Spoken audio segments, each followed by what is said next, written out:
فرصت نہیں ملتی صاحب، ورنہ چراگاہ کے گھنے درختوں کی چھاؤں اب بھی ماضی کے اس چروائے کو اپنی مہرباں آغوش میں لینے کو بےتاب رہتی ہے۔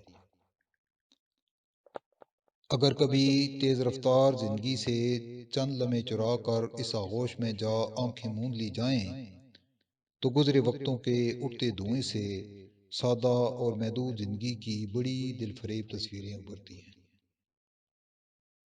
ایک تصویر میں نظر آتا ہے کہ چکوال کے ان پسماندہ دیہات میں لوگ گزر اوقات کے لیے بھیڑ بکریوں کے بڑے بڑے ریوڑ پالتے تھے۔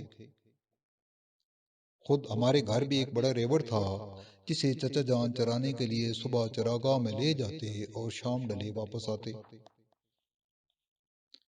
جب برادری میں کسی غمی خوشی کی وجہ سے بزرگ مصروف ہو جاتے تو وہ دن ہم چچا زاد بھائیوں کے لیے روزے عید ہوتا، کیونکہ ریوڑ چرانے کی ذمہ داری ہمارے کندھوں پر آ جاتی۔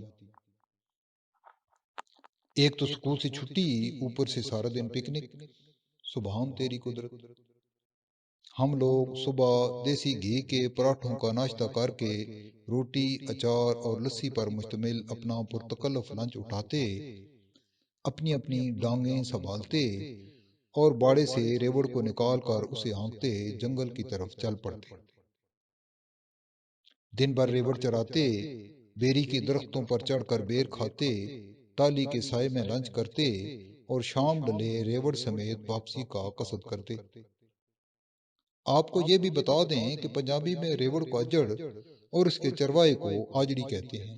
آجڑی کے متعلق عمومی تاثر یہ ہے کہ چونکہ اس کی زندگی کا غالب حصہ جنگلوں اور چراگاہوں کی نظر ہوتا ہے اور دنیا کی ہوا اسے کم ہی لگتی ہے، لہٰذا یہ سادہ لو اور بے وقوف ہوتا ہے، مگر جانوروں کی نفسیات پر دسترس رکھتا ہے۔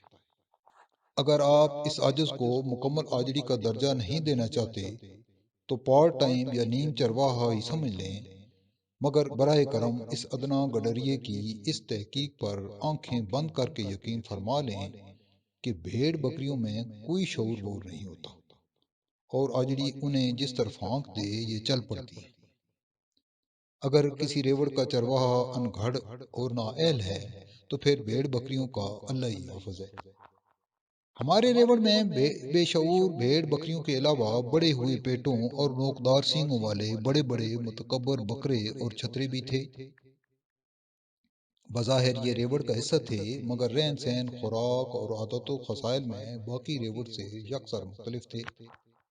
ریوڑ میں ان کی تعداد آٹے میں نمک کے برابر تھی، مگر بھیڑ بکریاں جتنی فرما بردار تھیں، یہ بکرے اتنے ہی خود سر اور بدماش واقع ہوئے تھے۔ بھیڑ بکریوں کو چرتا دیکھ کر استحصالی بکروں کے پیٹ میں مروڑ اٹھتے تھے۔ جہاں یہ بیچاری کسی ہری جھاڑی پر لپکتیں، بکرے انہیں ٹکرے مار کر بھگا دیتے اور ان کا حصہ بھی خود کھا جاتے۔ خدا جانے ان کے پیٹ کتنے بڑے تھے جو بھرتے ہی نہیں تھے، جبکہ باقی ریوڑ کو اکثر روکھی سوکھی گھاس پر گزارا کرنا پڑتا۔ عید قرباں پر ان چھتروں کو قربان نہیں کیا جاتا تھا۔ اس مبارک موقع پر بھیڑ بکریوں ہی میں سے کسی کو اپنی خدمات پیش کرنا پڑتی۔ اسی طرح جب گھر میں کوئی مالی ضرورت آ پڑتی تو انہی مظلوموں میں سے دو چار دانے کسائی کو فروخت کر کے پوری کی جاتی۔ شادی بیاہ کی دعوتوں میں بھی بھیڑ بکریاں، بکروٹے اور لیلے ہی ذبح ہوتے، مگر بڑے ہوئے پیٹوں والے یہ خطرناک بکرے صاف نچ نکلتے۔ بڑے سینگ والے بدماش بکروں کے رویے سمجھنے کے لیے ایک اور دلخراش منظر کا ذکر بھی ضروری ہے۔ گرمیوں میں ریوڑ کے لیے کھلے میدانوں میں اوپن ایئر باڑے بنائے جاتے تھے۔ بھیڑیا اکثر رات گئے شکار کے لیے ان باڑوں پر حملہ آور ہوتا۔ آپ یقین فرمائیں کہ ان مواقع پر بھی کبھی کوئی متکبر بکرا کام نہیں آیا۔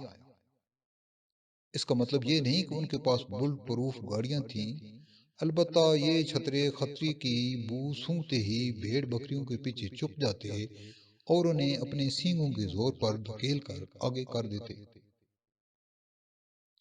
بھیڑیا خوف سے چیختے چلاتے ریوڑ میں سے کسی بکری یا لیلے کی گردن کو اپنے نوکیلے دانتوں میں دباتا اور اسے اٹھا کر بھاگ جاتا۔